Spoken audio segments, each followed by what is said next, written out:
우리 하나님 말씀 고린도전서 12장 보겠습니다.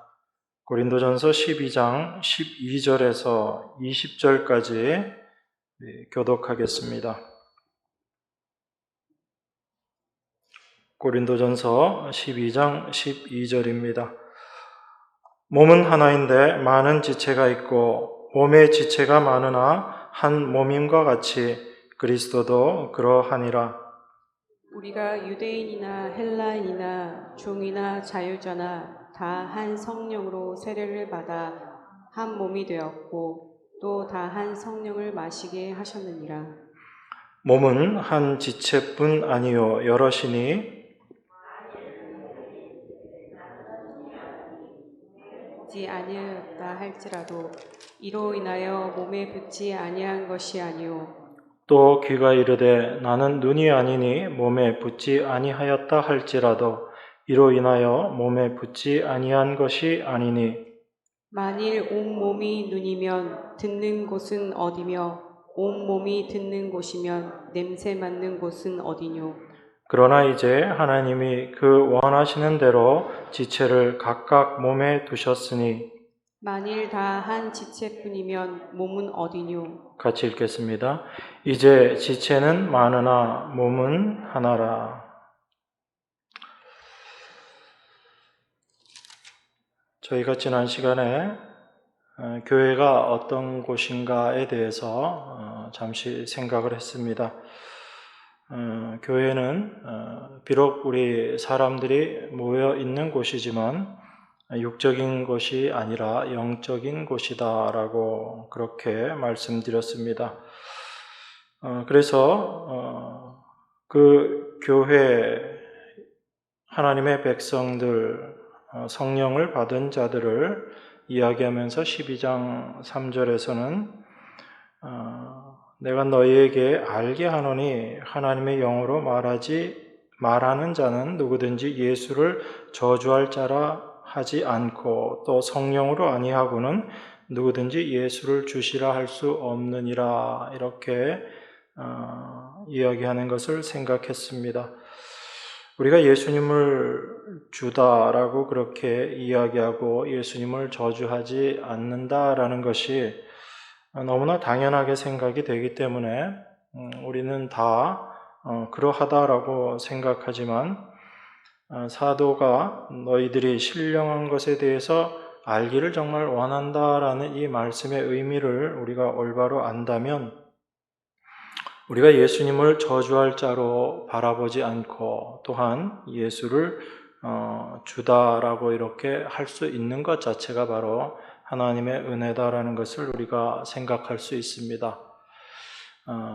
우리 인간은 본래 공중권세 잡은 자에게 잡혀서 그 세상 주인의 뜻대로 살아가는 그런 자였다라는 것이 성경이 증거하고 있는 모습입니다. 그러한 우리들, 그것을 성경은 죄와 사망으로 죽은 존재다라고 그렇게 이야기합니다. 그러한 죽어있는 존재가 예수님을 주로 고백하고 시인한다는 것, 이 자체가 이미 불가능한 것이죠. 그런데 우리가 그러한 고백을 할 수 있게 되었다라는 것은 우리 안에 성령이 임하셨기 때문에 그렇다라는 것입니다. 그런 의미에서 예수를 저주할 자라 하지 않는다라는 것도 단순히 예수님을 저주하지 않는다라는 것이 아니라 예수님을 어떤 모습으로 이해하고 받아들이는가라는 것입니다. 예수님의 십자가의 돌아가심, 그것이 성경에서 이야기하는 나무에 달린 자의 모습이거든요. 그 나무에 달린 자라는 것은 신명기에서 말씀하고 있듯이 하나님으로부터 저주받은 자의 모습이다라는 것입니다. 그래서 예수님의 제자들조차도 예수님께서 십자가에 달리실 때 그 예수님을 참된 구주로 이해할 수 없었고 깨달을 수 없었던 것이지요. 왜냐하면 그들이 알고 있는 그 나무에 달려있는 십자가에 달려있는 예수님의 모습은 하나님께로부터 저주받은 자의 모습이기 때문에 그렇습니다. 또한 세상 사람들도 그렇게 무기력하고 힘이 없이 십자가에 달려 죽으신 예수님, 세상의 시각으로 보면 실패자와 같은 그 모습인 것입니다. 그 예수님의 모습을 예수님의 제자들뿐 아니라 세상도 실패자로 바라보고 저주의 모습으로 바라본 것이지요. 이게 이 세상이 바라보고 있는 예수의 모습입니다. 비록 세상 사람들이 예수님을 위대한 성인의 한 사람이다라고 이야기하고 사랑을 실천하기 위해서 사셨다라고 이야기하지만 그 이면에는 그 사랑을 온전히 세상 가운데 선포는 했을지 몰라도 성공하지 못한 자의 모습으로 바라보고 그렇게 이해하는 것입니다. 그것이 사실은 예수님을 저주할 자라라고 이해하고 있는 세상의 모습인 거죠. 우리가 예수님을 손가락질하면서 저주하는 그 의미를 이야기하는 것이 아닙니다. 예수님을 구주로 받아들이지 못하고 인정하지 못하는 그 모습, 그것이 바로 예수님을 저주하는 모습과 마찬가지거든요. 그런데 교회에서 예수님을 주라고 고백하면서도 그 세상의 생각과 세상의 뜻을 그대로 그 마음에 품고 살아가는 경우들이 많습니다. 이 세상에서 실패하고 이 세상에서 고난을 겪고 어려움을 겪을 때 그러한 모습에 대해서 힘들어하고 마음이 상해합니다. 그것이 바로 예수님의 십자가를 실패한 모습으로 바라보는 바로 세상의 시각과 똑같은 것이거든요. 그래서 우리가 우리의 삶을 어떻게 이해하고 또한 우리 안에 성령이 계시다면 우리 현재의 삶을 어떻게 이해하고 받아들여야지 되는가, 그 모습을 통해서 우리가 예수를 저주할 자라 하지 않는 성령의 사람의 모습이 나타나게 되는 것입니다. 그렇기 때문에 여러분들은 내가 입으로 예수님을 저주하지 않는다라는 생각만 가지고 나는 당연히 성령이 있는 자이지라고 또한 성령으로 살아가는 자다라는 이 생각을 먼저 내려놓으시기 바랍니다. 우리는 다 예수님을 저주하는 자이고 예수님을 주라고 고백하지 못하는 자들입니다. 우리는 다 예수님이 주가 아니라 내가 주인이 되어서 나를 주인으로, 나를 주로 삼고 살아가는 자들이 바로 우리들이라는 것을 여러분들이 먼저 인정하셔야지 되는 거예요.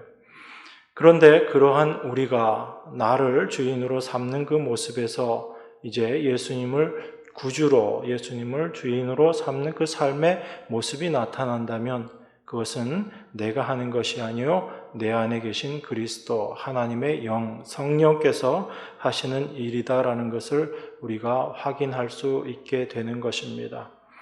그것이 여러분들이 성경을 바라보는 올바른 시각이에요. 그래서 사도가 은사 이야기를 하고 있지만 사실 그 은사의 문제가 왜 드러나게 되는가? 바로 그리스도인이라는 존재가 어떠한 존재인지를 올바로 알고 있지 못하기 때문에 이러한 문제들이 다 나타나게 되는 것이다 라는 것을 이야기하고 있습니다.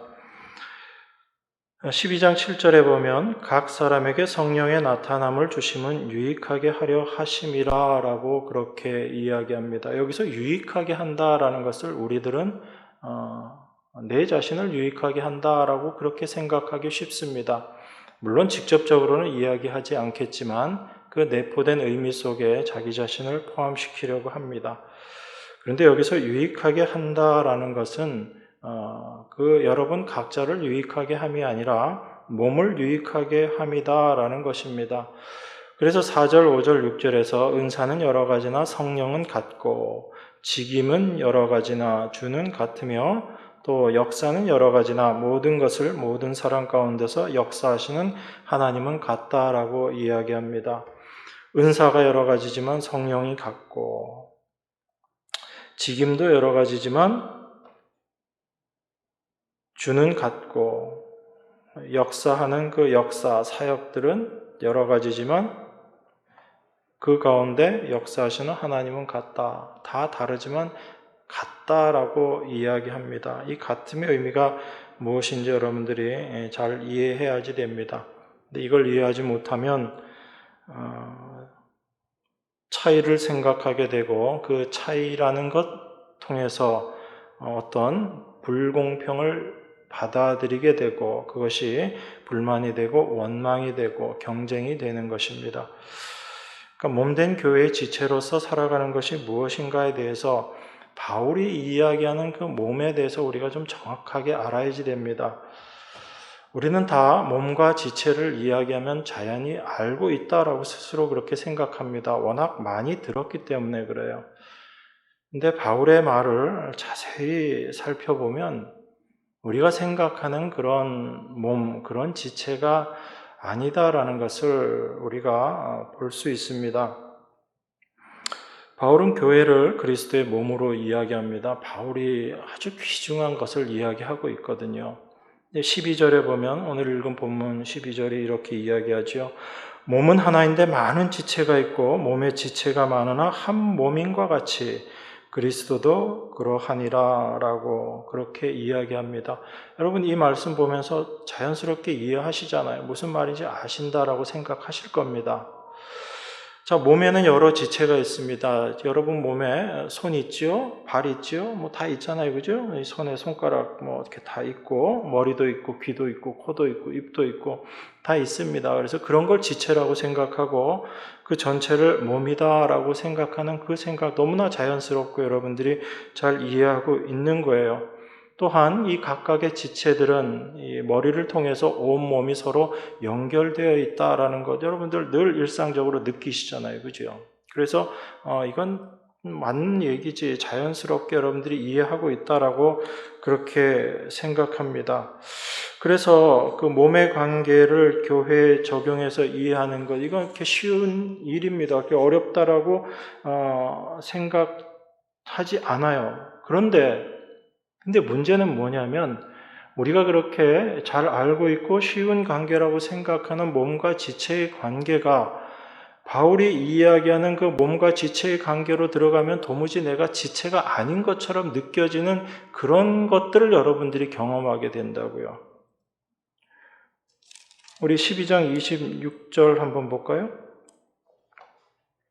고린도전서 12장 26절입니다.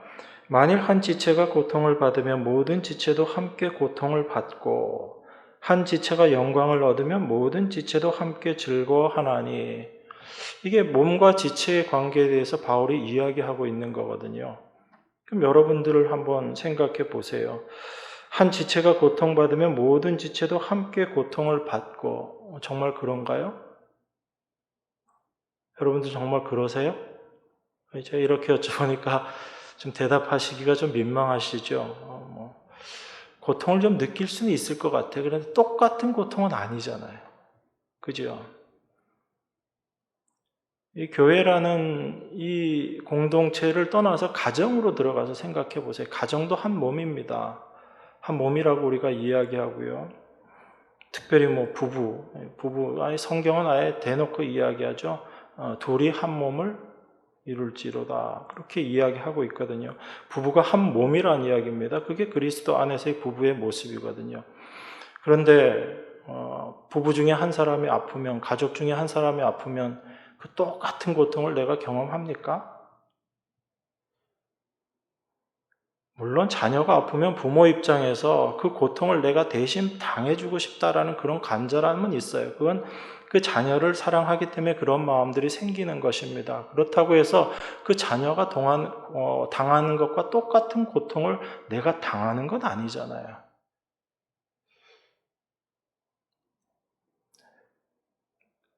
그러니까 부부도 그렇고 가족도 마찬가지고 교회라는 공동체도 그래요. 무언가를 고통을 똑같이 경험한다? 그렇지 못합니다. 그리고 어떤 사람의 고통, 고난에 대해서 들었을 때 마음에 아픔이 있어요. 그런데 그 아픔이 늘 그 사람과 똑같이 그렇게 가던가요?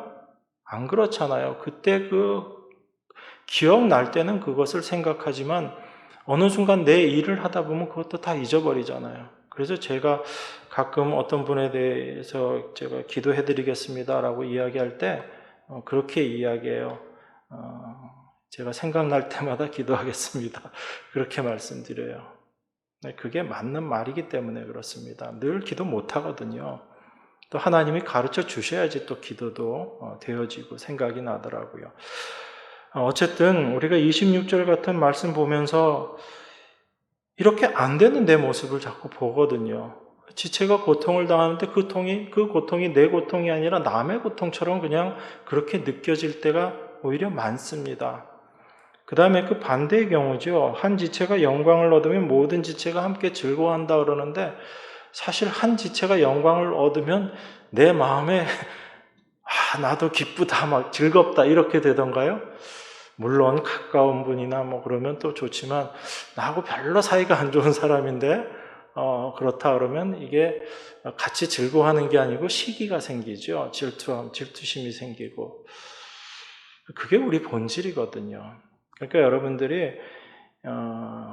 이 바울이 몸에 대해서 이야기하고 그 몸과 지체를 가지고 이야기하면서 교회를 이야기할 때 우리가 생각하고 있는 그런 몸과 지체의 개념하고는 좀 다른 거예요. 다만 그 몸과 지체라는 그 바울의 이 비유, 우리 몸의 비유를 통해서 설명하기 때문에 여러분들이 좀 이해하기는 쉬운 것이지만, 그런데 그것을 우리 정말 이 실제적인 몸을 가지고 생각해 버리면 오해해 버리는 겁니다. 그러다 보니까 참된 교회가 무엇인지, 바울이 왜 이 몸에 대해서 이야기하고 있는지, 은사 문제를 이야기하면서 왜 몸을 이야기하고 있는지, 여기뿐만 아니라 사실 고린도서 전체를 통해서 바울이 계속 이야기하고 있는 게 그 얘기, 똑같은 얘기거든요. 그런데 우리는 좀 혼란스러워하는 것입니다. 여러분, 지체가 많지만 몸은 하나다라고 그렇게 이야기합니다. 그러면 여기서 여러분들이 생각할 수 있는 게 어떤 거예요? 그냥 단순하게 그래, 지체가 많지만 이 전체가 모여서 한 몸이지, 여러분 그렇게까지만 생각하시잖아요. 그런데 사실 이 말씀의 의미를 한 번 더 깊이 있게 생각해 보면 이런 의미예요. 지체가 많은데 한 몸이다라는 그 이야기는 지체 측면에서 생각해 보면 어떤 거냐면, 지체 하나하나의 가치는 인정되지 않는다라는 이야기입니다. 이해가 가세요? 그러니까 우리는 지체는 많지만 한 몸이다라는 그 몸과 지체의 관계를 생각하면서, 그래, 우리가 여러 지체들이 있지만 전체가 모여서 한 몸이지는 생각을 하지만, 그 지체 하나하나의 위치, 그 지체 하나하나의 가치를 어떻게 볼 것인가에 대해서는 우리는 여전히 성경과 다른 가치관과 생각을 가지고 이해하고 있다고요. 그게 왜 그러냐면 애초에 시작부터가 달라서 그래요. 자, 우리 몸에 있는 지체라는 것은 처음부터 그 몸을 이루는 지체로 생겨난 거예요. 그죠? 여러분 자신이 될 때 손 따로, 발 따로, 머리 따로, 귀 따로, 코 따로 이렇게 있다가 모여서 여러분 몸이 된 건 아니잖아요.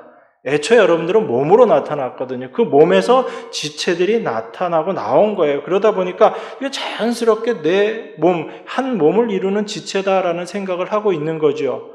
그런데 교회라는 공동체로 모인 몸과 지체의 관계는 어떤 거예요? 처음부터 몸으로 있다가 쫙 지체로 흩어진 관계가 아니고 각각 독립적으로 자기 자신이 주인이 되어서 존재하고 있었던 그런 개체들이 공동체라는 것에 모여서 한 몸을 이루다 보니까 지금 같은 말을 그렇게까지만 이해하는 거예요. 지체가 많으나 한 몸이다라고 생각하면, 그래, 여러 지체들이 있지만 그 여러 지체들이 모여서 한 몸을 이루는 거지, 그래, 나는 몸에 손의 역할을 하는 자이고, 저 사람은 몸에서 발 역할을 하는 자이고, 저 사람은 몸에서 눈 역할을 하는 사람이고, 이렇게만 생각한다고요. 그런데 바울이 정말 몸과 지체를 이야기하는 가장 핵심적인 것은 어디에 있냐면, 단순히 여러 지체가 모여서 한 몸을 이룬다에 있는 것이 아니고, 그 몸을 이루고 있는 각각의 지체는 사실 그 자체로서 아무 존재 가치 없다라는 것을 이야기하고 싶은 거예요. 그런데 우린 그거 인정하지 않잖아요. 그러다 보니까 교회에 와서도 자기가 대접 못 받으면 화가 나는 거예요. 혹시 교회 사역자들이 말 실수해가지고 좀 기분 상하는 얘기하면, 이런 교회가 다 있어 그러고, 나 이런 교회 안 나가 그러고 다른 데 교회 옮기고, 저희 교회는 그런 분들은 없는 걸로 제가 알고 있습니다만은, 다 어떻게 생각하는 거예요? 바울이 몸과 지체에 대해서 이야기하고 수없이 여러분들 수십 년 동안 들었지만 여전히 여러분들은 어떤 개념에서 이해하고 있냐면, 내 자체, 내가 지체지만 내 지체인 나는 여전히 독립적인 존재로 생각하면서 몸과 지체를 이해하는 거예요. 거기서 뭐가 생기는 거죠? 누가 잘났니 못났니가 생기는 거예요. 나올 수밖에 없는 겁니다. 제가 지난번에 그런 말씀 드렸어요. 오해하지 마시라고 말씀하면서 그 말씀 드렸습니다. 여러분, 구원은 개인적으로 받는 게 아닙니다 라고 제가 말씀드렸어요. 구원은 몸으로서 구원받는 것입니다 라고 말씀드렸습니다. 물론 여러분 각자가 경험하는 구원의 경험은 개인적이에요. 그렇지만 구원이라는 것 자체, 하나님의 구원이라는 것 자체는 여러분 한 사람 한 사람을 구원하기 위한 거 아닙니다. 그리스도의 몸이라는 것으로 구원하시는 거예요. 그러니까 이런 게 우리 안에 잘 이해가 안 되는 겁니다. 그러니까 몸으로서 구원한다라는 그 개념을 여러분들이 생각하고 하나님의 관점에서 구원이 무엇인가를 여러분들이 생각하면 아마 여러분들이 지금까지 갖고 있었던 구원관이 많이 달라질 수도 있어요. 여러분들이 구원을 받았다 못 받았다의 차원을 제가 말씀드리는 게 아니에요. 구원받은 백성으로서 어떤 삶을 살아가야지 되고 무엇을 추구하면서 살아가야지 되는가를 이야기하는 겁니다. 그런데 몸의 지체다라고 생각하면서 여전히 독립된 자기 자신을 생각하면 그 지체는 자기 자신의 구원만 생각하면서 살아갈 수밖에 없어요. 그게 교회 안의 문제로 나타나는 겁니다. 나의 영적인 성장만을 생각해요. 물론 다른 사람, 주변에 있는 형제자매들을 위해서 어떤 권면의 말도 하고 봉사도 하고 수고도 하지만 그 봉사와 수고의 모든 결론이 어디로 가는 거예요? 자기 자신에게로 가잖아요. 열심히 봉사하는 나, 열심히 헌신하는 나, 열심히 수고하는 나, 그래서 하나님께로부터 더 많은 복을 받아야지 되는 나. 여러분, 이게 정말 사도가 이야기하는, 성경이 이야기하는 그 몸에 속한 지체로서의 생각인가라는 것을 우리가 좀 고민해 봐야지 되는 거예요. 여러분들이 신앙생활 처음 하시는 분들이고 정말 교회에 대해서 아무것도 모르시는 분들이라면 제가 이렇게까지 말씀드리지는 않을 거예요. 그런데 우리가 정말 하나님의 몸된 교회를 지향하고 그리고 그 지체가 어떤 것인지에 대해서 여러분들이 정말 성경이 이야기하는 그것을 올바로 알기를 원하신다면 여러분들이 갖고 있는 생각부터 먼저 내려놓으셔야지 되는 거예요. 그래서 우리가 몸과 지체를 이야기할 때 다 안다라고 생각하기 쉽지만 사실은 여러분들이 안다라고 생각하는 그 생각에 여러분들이 속아버리는 겁니다. 바울은 지체가 많으나 한 몸이다라는 것은 지체 하나하나 같이 인정하지 않겠다라는 거예요. 그 지체의 의미를 이해했을 때 몸이 어떻게 움직여 가는가를 이제 알게 되는 것입니다.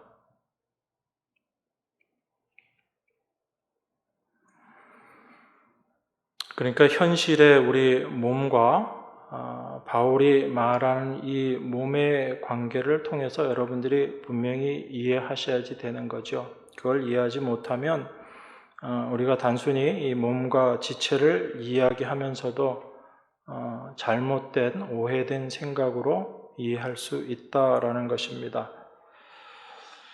고린도 교회의 문제가 그러면 어떻게 생겨났는가라는 게 이제 분명하게 드러나는 거죠.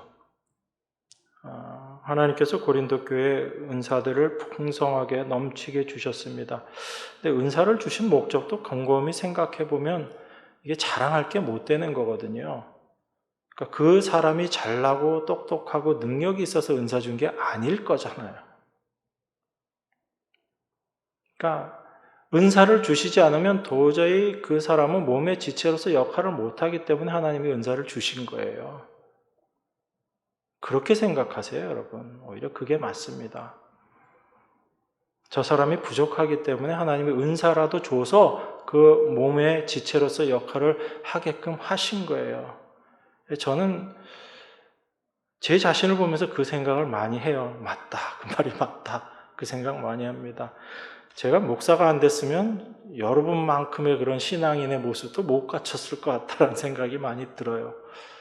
에이, 설마요. 그냥 농담으로 하시는 얘기겠죠. 여러분 그렇게 말씀하실지 모르지만 제 자신이 생각해보면 그래요.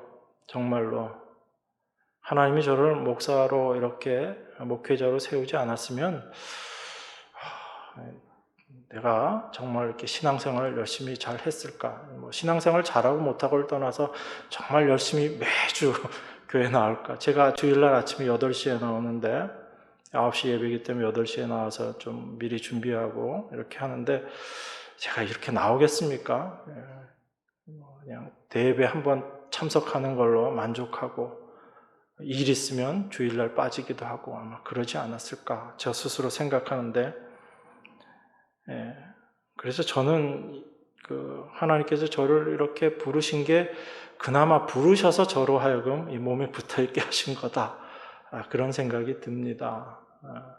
그래서 그런 의미에서 은사를 하나님께서 누구에게 주셨다. 그럼 그 사람이 부족해서 하나님은 은사 주신 거예요.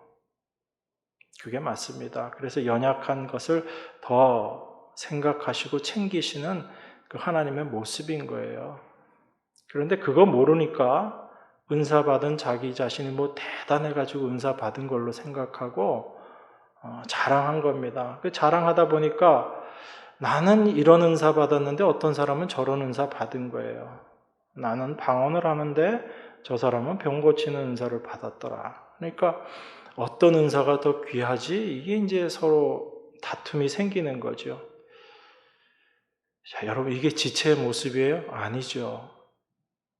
뭐가 잘났고 이게 있을 수가 없는 거잖아요. 그런 생각 자체가 잘못된 것인데 고린도 교회에 그런 문제들이 생겨난 거예요. 그럼 결국은 무엇에 대한 이해가 없다는 얘기예요. 고린도 교회가.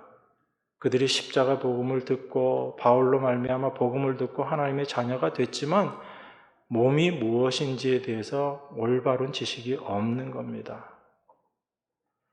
그래서 바울이 이 이야기를 하는 거예요. 처음에 너희가 이방인으로 있을 때 말 못하는 우상에게로 끄는 그대로 끌려갔다. 그런 삶 너희들이 살았다라고 이야기하는 겁니다. 그 삶은 죄 짓는 삶 살았다 그 얘기가 아니에요. 우상이라는 게 어떤 것이 우상이라고 얘기해요? 정말 우상은 자기 자신이 우상입니다. 이 세상 권세 잡은 이 사탄은 우리 자신을 세상 사람들을 어떤 모습으로 끌고 가냐면 자기 자신을 우상 삼아 사는 그 모습으로 끌고 가는 거예요. 그게 어떤 모습이죠? 내가 하나님 되는 모습인 거예요. 내가 하나님같이 되는 겁니다. 세상은 그렇게 사람들을 끌고 가요. 그게 우상에 잡혀서 살아가는 삶의 모습이거든요. 자기가 주인 되어서 살아가는 거죠. 자기가 독립해서 살아가는 겁니다. 그 누구의 간섭도 싫은 거예요. 누구보다 나는 내가 더 뛰어난 사람이 되어서 다른 사람들을 누르는, 다른 사람들을 명령하는 그 위치에 가고 싶은 거예요. 이게 말 못하는 우상이 끌고 가는 대로 끌려갔던 그 삶인 겁니다. 그런데 그 삶에서 우리 스스로의 힘으로 돌이킬 수 없어요. 그게 우리 본질의 모습이기 때문에. 그런데 여러분, 이 본질의 모습이 안 바뀌어요. 그대로 여러분 안에 있다고요. 그러면 성령이 오셔서 하시는 일은 여러분들의 그 본성을 바꾸는 일을 하시는 게 아니라 여러분들이 깨닫지 못하고 알지 못하는 그 본성에 사로잡혀가는 삶을 살고 있는 그 모습을 성령이 우리 안에 오셔서 보여주시는 거예요. 너 지금 이런 모습으로 살아가고 있어 라는 것을 우리에게 보여주시는 거예요. 그래서 그걸 보게 될 때 내가 하나님 원수로 살아가고 있구나 라는 것을 알게 되는 거죠. 그걸 깨닫게 되는 거예요. 그래서 내가 하나님의 원수라는 것을 알게 될 때 자기 자신을 미워하게 되는 거예요. 자기 자신에게 자해를 하라는 얘기가 아니잖아요. 내가 주인이 되어서 내가 나를 우상 삼고 살아가는 그 삶의 모습이 바로 하나님 앞에 원수된 삶의 모습이다라는 것을 깨닫게 하시고 그 삶의 모습에 대해서 애통해하는 마음을 갖게 하시고 그것을 올바로 알게 하시는 것, 이게 성령이 일하시는 모습이거든요. 이 모습은 성령 받은 자에게서만 나타나는 모습이에요. 세상의 어떤 위인들이나 어떤 성인들도 이 모습은 나타나지 않는 거거든요. 그 본질을 깨닫는 것. 그래서 성령이 아니고서는 예수를 주라 할 수 없다라고 이야기하는 겁니다. 세상은 자기가 주인이 되어서 살아가고 있기 때문에. 희생하고 봉사하고 헌신하고 심지어 자기의 목숨을 버릴지라도 자기 영광을 위해서, 자기 존재를 위해서 목숨을 버리는 것이 사람이라는 존재예요. 그래서 타인을 위해서 목숨을 버리기는 하지만 그 목숨 버림이 결국은 자기의 이름을 남기기 위한 거거든요. 자기 영광을 위한 거예요. 그게 이 세상이 살아가는 삶의 모습인 것입니다.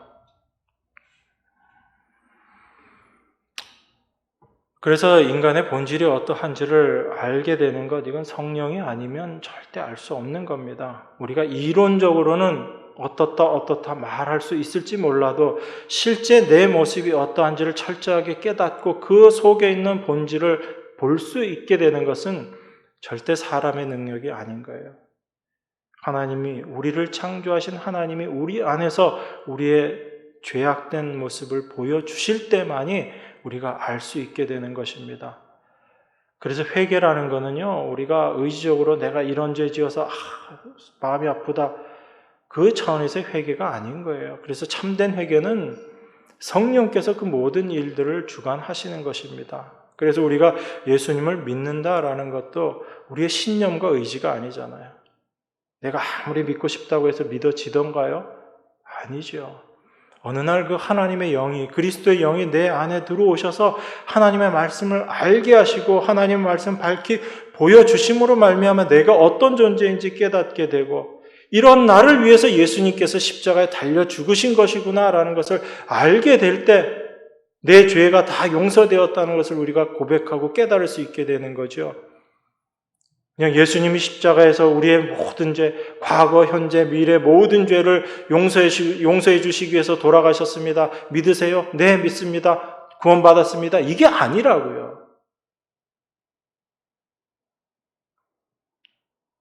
여러분들이 그냥 밖에 나가서 짓는 손, 발 행동으로 짓는 그런 죄, 그건 죄로 말미암아 나타난 열매일 뿐인 거죠. 여러분들이 생각하는 그 죄보다 더 심한 죄를 성경은 이야기하고 있어요. 그게 육신의 생각과 영의 생각이라는 말로 바울이 로마서 8장에서 이야기하고 있는 거거든요. 여러분, 육신의 생각 그러면 죄 짓고 음탕한 생각 그런 거 육신의 생각이라고 생각하세요? 바울이 이야기하는 육신의 생각은 그런 거 아니거든요. 인간의 가치를 더 드러내고 더 높이기 위해서 하는 생각들, 그게 다 육신의 생각인 거예요. 불쌍한 사람을 도와줘서 내가 정말 착한 사람으로 인정받고자 하는 것, 이게 다 육신의 생각이라는 거예요. 영의 생각은 어떤 거예요? 착한 일, 선한 일 하면서도 내 안에 있는 본질은 도저히 아무 이런 선한 것을 할 수 없는데, 이 선한 일을 하는 것 자체도 보니까 내 육신을 드러내기 위해서, 나의 존재 가치를 드러내기 위해서 하는 거네라는 그 생각을 알게 되는 것. 이건 영이 아니면 절대로 깨달을 수 없는 생각이거든요. 선한 일, 착한 일, 세상이 인정하는 그런 좋은 일을 하면서도 그 안에 있는 본질, 그 생각, 그 의도, 그것이 무엇인지를 깨달음으로 말미암아 선한 일을 하고 있지만, 나는 이 선한 일을 통해서 내 영광을 드러내려고 하지만 내 안에 계신 성령은 나로 하여금 그것을 깨닫게 하시고, 내가 이렇게 할 수 있는 것, 이 모든 것이 하나님께서 내 안에서 역사하심으로 말미암아 제대로 되어지는 가능한 것이구나라는 것을 깨닫게 되는 것, 이게 영의 생각인 거예요. 그러니까 우리가 영의 생각, 육신의 생각도 다 거꾸로 뒤집어서 생각하고 있다고요. 그러니까 나쁜 생각하는 게 육신의 생각이고, 자기 욕심 채리는 게 육신의 생각이고, 우리가 생각하는 그런 죄 짓는 거, 그런 걸 육신의 생각으로 이해하지만 그게 아닌 거예요. 세상적으로 겉으로 보기에는 세상이 인정하고 좋아하고 잘한다고 평가받을 수 있는 그런 행동이라 할지라도 그 안에 있는 의도가 어떤 것인지 밝히 드러냄으로 말미암아 그것을 아는 것, 그게 영의 생각이에요. 그래서 육신의 생각은 사망이고 영의 생각은 생명과 평안이라고 이야기하는 거예요. 무엇을 하고 안 하고의 문제가 아닌 거죠. 근데 우리는 성경을 자꾸 그렇게 세상 사람들의 상식과 생각을 가지고 성경을 이해하려고 하는 거예요. 그러니까 자꾸 부딪히는 거죠. 이해가 안 되는 거고요. 그 중심에는 항상 내가 있다라는 걸 여러분들이 아셔야 돼요. 내가 주인이 되어서 내가 원하는 그런 삶을 살고 싶고, 내가 원하는 나를 만들고 싶고, 예수 안에서도 복받는 나를 만들고 싶어 하는 그 인간의 죄된 본성, 그걸 여러분들이 깨달으셔야지 돼요. 그래서 어찌 보면 교회 안에 욕심 많은 사람들이 제일 많은 거예요. 세상의 복으로는 부족해서 영원한 영적인 복까지 추구하겠다는 사람들이 교회에 모인 사람들인 거예요. 여러분 그거 인정하셔야지 됩니다. 그러니까 교회에 모여서 전부 뭐 달라고 기도해요? 세상 것 달라고 이야기하잖아요. 영적인 건 이제 얻었다 이거죠. 영원한 천국도 얻었고요. 영생도 얻었으니까 이제 이 세상에서 편안하게 잘 살 수 있게, 우리 가족 잘 되게, 우리 교회 잘 되게 해주세요. 우리 교회가 잘 되면 어떻게 되죠? 내가 좋아지는 거거든요. 나 이런 교회 다닙니다. 세상이 칭찬하는 그런 좋은 교회 다닙니다. 결국 자기 위상 높이겠다는 거예요. 그래서 교회들마다 세상이 인정하는 좋은 교회 만드는 거에 아주 혈안이 되어 있는 거예요. 그러니까 세상이 이야기하는 그 좋은 교회라는 게 어떤 건지 여러분들이 잘 보셔야지 돼요. 세상이 다 칭찬해도 그것이 정말 복음적인 것인가? 그 안에 복음이 있는가? 생명이 있는가? 여러분들이 잘 분별하셔야지 되는데 이게 또 우리 힘으로 안 되는 거잖아요. 하나님이 가르쳐 주셔야지, 보여주셔야지 되는 거죠. 그래서 하나님의 백성은 하나님이 관리하시는 거예요. 여러분 스스로 뭘 하겠다고 해서 되는 것도 아니거든요. 그래서 성도는 날마다의 삶 가운데 뭘 고백할 수밖에 없냐면 오늘 하루도 하나님의 일하심으로 내가 오늘 하루를 무사히 살았구나라고 고백할 수밖에 없는 것, 이게 성도인 거예요. 매 순간순간 내 힘으로 살아가는 것이 아니라 하나님의 일하심으로 내가 살아가는 존재구나라는 것을 알고 있는 거죠. 그것을 올바로 아는 자들이 자기 자신이 어떤 존재인지를 아는 자인 거예요. 내가 주인이 되어서 나를 위해서 살아가는 삶이 아니라 참된 하나님의 일하심으로 살아가는 그런 존재. 그래서 그 몸에서 떨어져 나가면 아무 쓸모없는 존재, 그 버림받아야지 되는 존재, 그렇게 이해돼야지 되는 거죠. 그런 의미에서 바울이 몸과 지체를 이야기하는 겁니다. 몸에서 한 지체가 떨어져 나가면 그 지체가 살아남을 수 있어요, 없어요? 못 살아남잖아요. 죽어서 말라 비틀어지고 썩어지는 거죠. 그게 지체의 모습이에요. 그런데 여러분들은 그 몸에서 떨어져 나가 있어도 여전히 싱싱하게 잘 살아있는 지체로 존재하고 있잖아요. 그건 누구 힘으로 살고 있다는 얘기예요? 하나님의 힘으로 사는 게 아니라 내 힘으로 살고 있기 때문에 그래요. 나를 위해서 내가 살고 있기 때문에 몸에서 떨어져 나가도 나는 여전히 잘 살고 있는 거예요. 그래서 그 몸을 이야기하고 지체를 이야기하면서도 실제로 그 지체의 의미가 무엇인지 우리는 다 모르고 살아가는 거예요. 내가 그 몸의 지체로 붙어 있는 것이 하나님의 은혜라는 것도 모르는 거예요. 말은 할지 몰라도, 말로는 하나님의 은혜입니다라고 이야기할지 몰라도 정말 그 실제에서는 그 하나님의 은혜를 깨닫지 못하고 알지도 못하고 살아가고 있는 게 우리들 모습입니다. 그래서 성경은 우리 자신을 이렇게 어떤 모습인지를 자꾸 가르쳐 주는 게 성경이에요.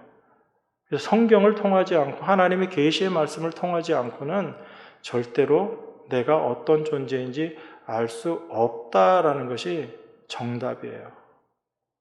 여러분 스스로 여러분 자신을 평가하고 판단한다고 해서 그것이 옳은가? 아닙니다. 성령께서 우리에게 보여주셨을 때 그것을 올바로 우리가 알게 되는 거죠.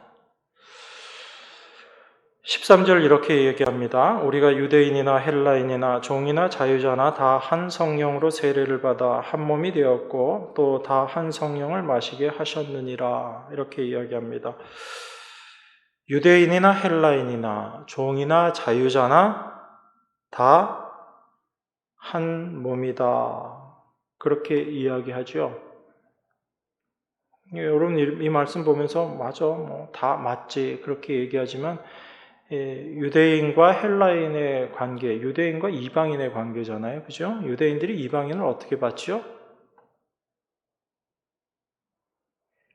개로 봤잖아요, 개로.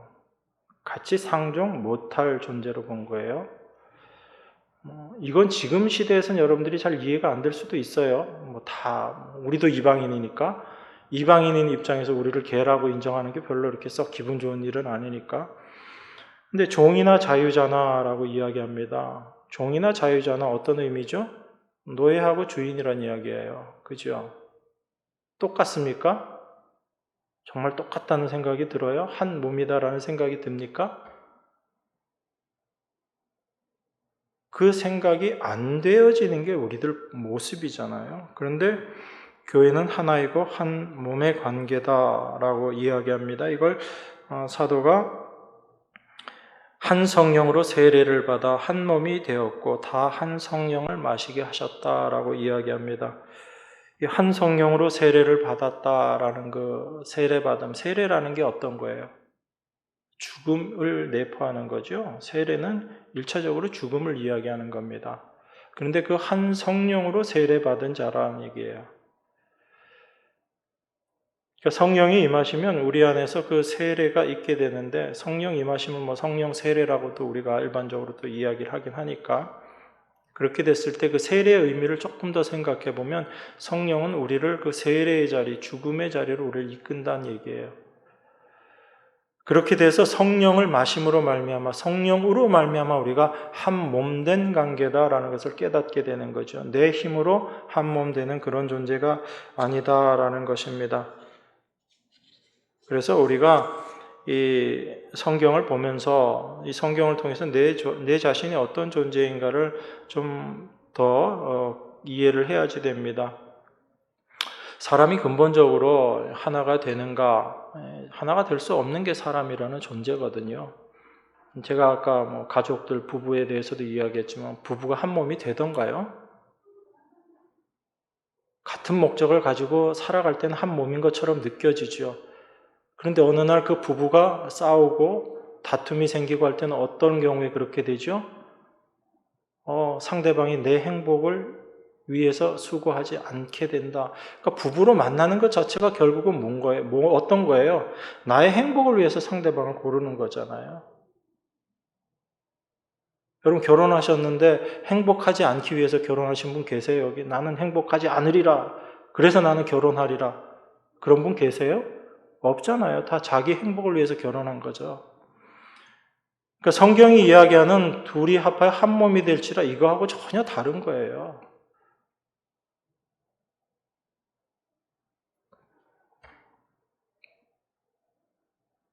미리 말씀드리면 이 한 몸 되는 관계라는 건 여러분들이 어떻게 해서 한 몸이 되는 게 아니거든요. 한 몸이 되기 위해서 우리가 수고하고 애써야 되는 거 아니거든요. 그냥 한 몸이다라는 겁니다. 이게 바울이 이야기하는 거거든요. 그러면 우리는 한 몸 되기 위해서 애쓰는 게 아니라 한 몸이 어떤 것인지를 이해하고 그 몸의 지체로 존재하는 우리가 어떤 존재인가라는 것을 먼저 생각해야지 되는 것입니다.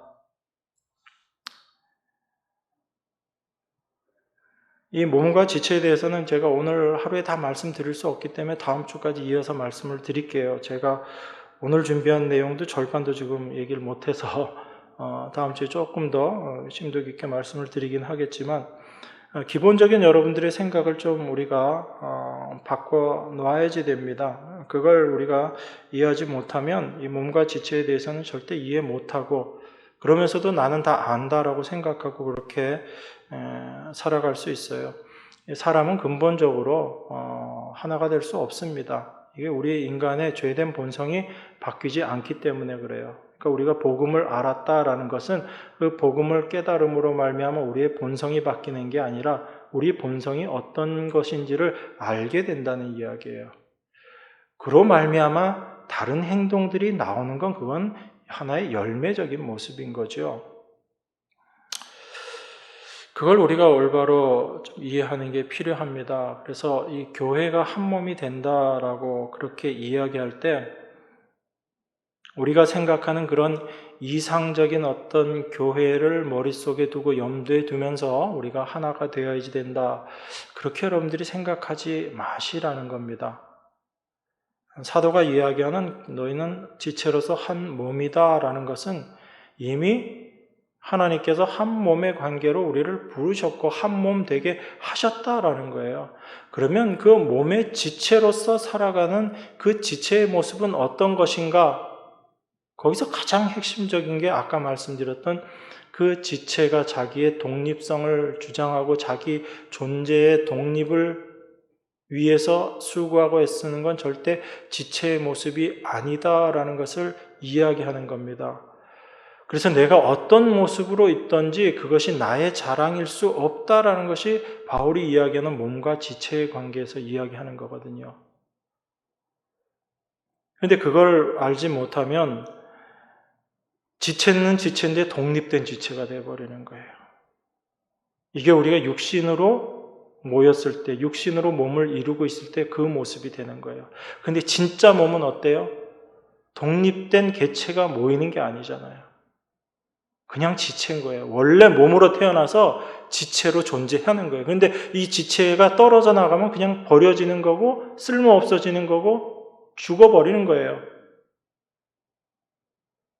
그런데 하나님이 우리를 그런 몸으로 부르셨다는 거예요. 그런데 우리는 다 혼자 있다가 내가 주인 되어서 살다가 몸으로 함께 하나님께서 모아 놓으셨다라고 생각하니까 우리가 다 모여서 한 몸을 이루는 거지. 우리가 각자가 하는 일이 있지. 그래서 내가 내 일을 더 열심히 해서 나의 지체됨을 나타내야지, 드러내야지 이렇게 생각한다고요. 아니잖아요. 팔이 열심히 일하는 건 이 열심히 일함의 결과가 어디로 가는 거예요?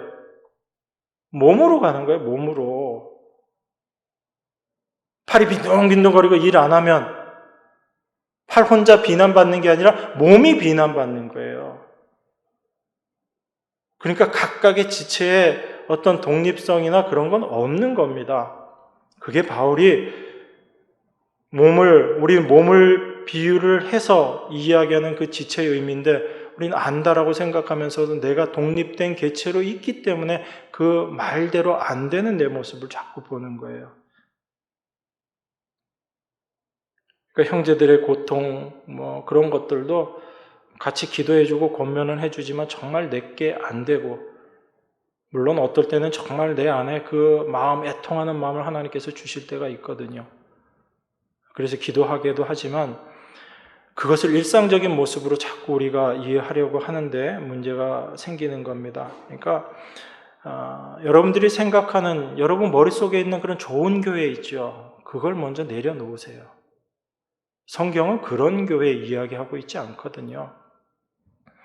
여러분들이 생각하는 그런 이상적인 관계가 실천되는 그런 교회, 하나님은 복음을 가지고 우리에게 믿음을 주셔서 그런 공동체 만들어내시겠다라는 게 아닙니다. 하나님은 이미 당신의 백성들로 하나님의 몸을 만드시고 그 몸이 어떠한 것인지, 그 몸이 어디를 향해서 가는지, 그리고 지체가 어떤 일을 해야 하는지를 이야기하고 있는 것입니다. 그렇기 때문에 교회니까 교회는 하나 되어야지 된다. 여러분 이런 말 우리가 듣지만 그 말씀의 의미를 정확하게 이해해야지 되는 거예요. 우리가 어떤 열심을 내가지고 우리가 하나가 된다? 이건 성경이 이야기하는 그 말하고 틀리거든요.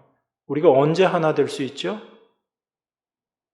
늘상 그렇게 되는 것도 아니죠. 어쩌다 그런 경우들이 생기는 건데 언제 우리가 다 하나가 되죠? 우리가 예수님만 바라보게 될 때 그때 교회가 자연스럽게 하나가 되는 거예요. 그러니까 교회 하나됨을 많은 사람들이 교회가 연합하고 단합하고 이런 걸 하나됩니다. 그래서 으쌰으쌰 하는 거 이런 걸 하나됩니다라고 생각하지만 성경이 이야기하는 하나됨은 그거 아니거든요. 교회가 오직 한 분 예수 그리스도만 바라보게 되는 것, 그게 교회의 하나됨 모습이에요. 그렇게 예수님을 바라볼 때 자기 자신은 보여져요, 안 보여져요? 안 보여지는 거거든요. 근데 우리가 늘 이러면 좋겠는데 그렇지 못하잖아요. 그래서 하나 되게 하신 분을 바라보는 거예요. 여러분들이 하나 되려고 애쓰는 게 아니라 그 하나 되게 하신 분을 바라보게 하시기 위해서 성령은 우리 안에서 어떤 일을 하시냐면 우리 자신의 존재를 자꾸 무너뜨리시는 거예요. 무너뜨리시는 거예요.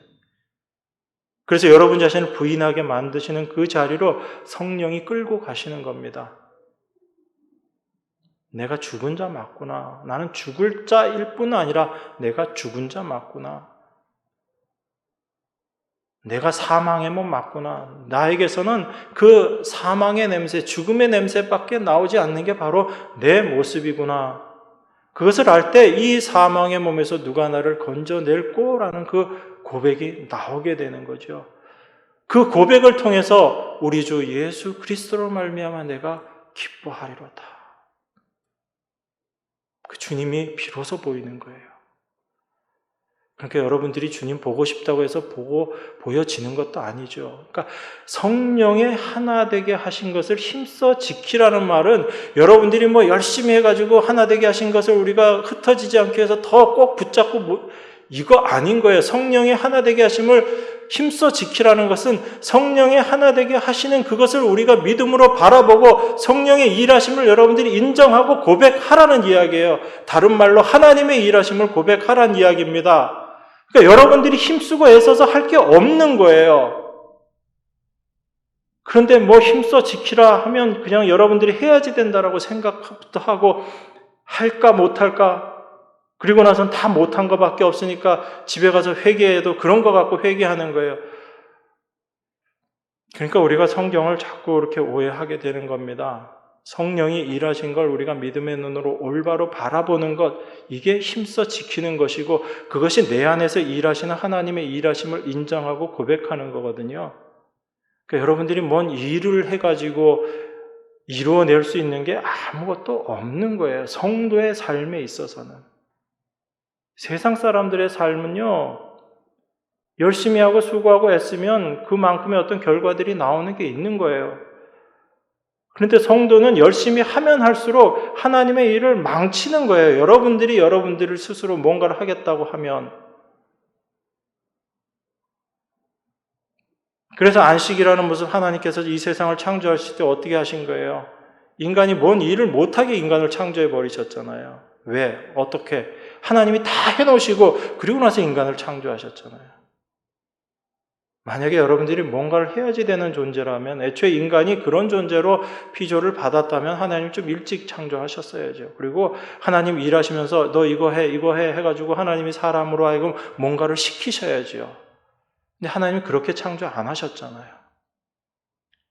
다 만드시고 마지막에 창조하시고 7일째 창조를 완성하셨는데 그 7일이 어떤 날이에요?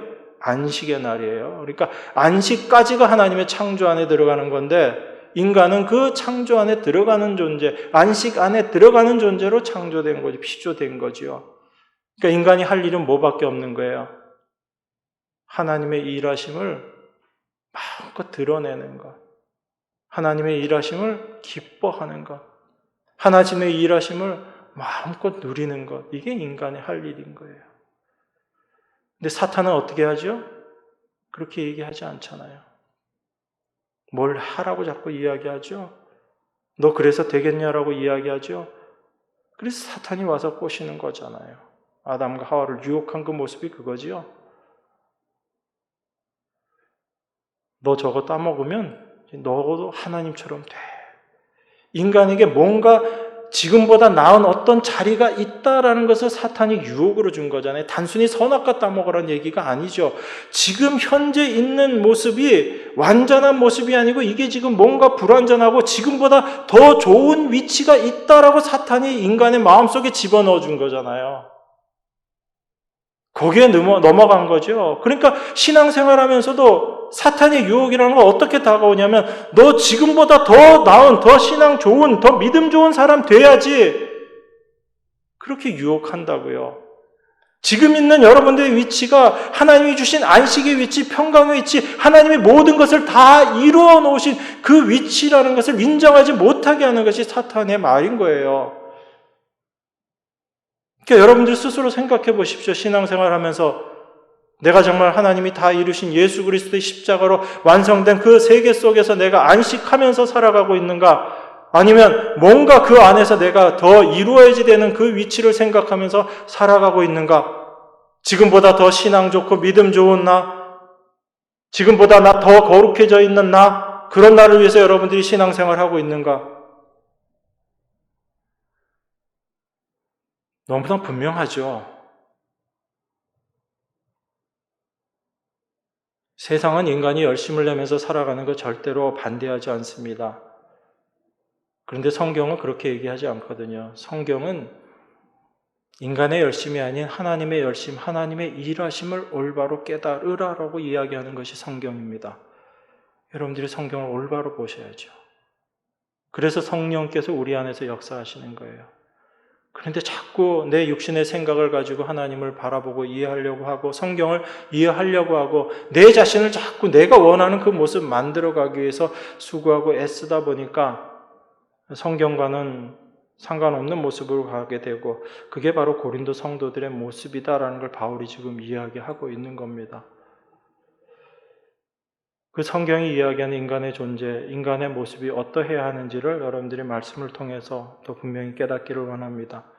성령께서 여러분 안에서 분명히 그것을 깨닫게 해 주실 거예요. 그것을 위해서 성령께서 우리 안에 계시기 때문에 그렇습니다. 그래서 성령의 역할을 요한복음 16장에서 분명하게 이야기하고 있습니다. 죄에 대해서, 의에 대해서, 심판에 대해서 세상을 책망한다라고 이야기합니다. 우리가 잘못 알고 있는 것 똑바로 가르쳐 주시겠다는 얘기예요. 그렇게 날마다 성령으로 말미암아 책망받는 자들이 하나님의 백성인 거예요. 그게 택하신 자녀를 하나님께서 훈계하시는 모습인 겁니다. 징계하시는 모습이에요. 그래서 그 징계가 받을 때는 쓰고 힘들지만 그 징계를 통해서 참된 하나님의 은혜를 알기 때문에 다른 거예요. 징계를 통해서 내가 이제 고난에서 벗어났기 때문에 아니요. 여전히 고난 가운데 있다 할지라도 그 고난이 나로 하여금 하나님께 내 마음과 생각이 향하게끔 하는 그 하나님의 일하심임을 알기 때문에 그것으로 감사할 수 있는 거예요. 그래서 바울이 감옥에 갇혀서 여기서 벗어나게 해주세요라고 기도한 게 아니고 감옥에 있는 그 자체로서 감사하고 찬송할 수 있었던 겁니다. 왜요? 거기에 있으니까 정말 하나님이 더 느껴졌기 때문에 그래요. 더 하나님만 소망하는 자가 됐기 때문에 그래요. 그곳에 있으니까 세상에 어떤 것들도 아무 의미 없다는 걸 알게 되고 하나님께로부터 그리스도와 함께하는 게 제일 큰 기쁨이다라는 것을 생각하게 됐다는 거예요. 얼마나 기뻤겠어요. 그래서 난 주님께 가는 게 나 더 좋다 그렇게 얘기하잖아요. 근데 우리는 말은 그렇게 하면서도 속으로는 어때요? 그래도 여기가 좋지. 여기서 더 하나라도 더 누려야지. 그게 우리들 모습이잖아요. 이 몸과 지체에 대해서 또 몸의 하나됨이 어떤 것인지에 대해서 우리가 다음 주에 조금 더 깊이 있게 생각해 보겠습니다. 하나님께서 우리 안에서 성령이 우리 안에 계시다면 분명히 그 성령은 우리로 하여금 하나님이 뜻하고 계획하신 그 것들 알게 하시고 그 자리로 우리를 인도하실 거예요. 그 하나님의 인도하심, 하나님의 일하심을 기대하시면서 날마다 살아가는 여러분과 제가 되기를 바랍니다. 기도하겠습니다. 하나님 아버지 감사합니다. 우리가 늘 성경을 안다라고 이야기하고 우리가 주님을 주라고 고백을 하지만 참된 그 고백의 의미가 무엇인지 우리가 올바로 깨닫기를 원합니다. 몸된 지체로 저희들을 부르시고 한 몸 되게 하신 하나님의 은혜가 무엇인지를 저희가 올바로 깨닫고 그 몸의 지체로서 올바로 살아갈 수 있도록 하나님 은혜로 함께하여 주시옵소서. 주께서 저희들 붙잡고 인도하시지 않으면 아무것도 할 수 없는 것이 저희들의 모습임을 고백합니다. 오직 주의 주되심만을 고백하는 그것이 우리의 삶을 통해서 드러나는 저희들 될 수 있도록 주님 함께하시고 역사하여 주시옵소서. 주께서 말씀하셨사오니 성령께서 이 모든 것 이루어 주실 줄 믿습니다. 귀하신 예수 그리스도 이름으로 기도드리옵나이다. 아멘.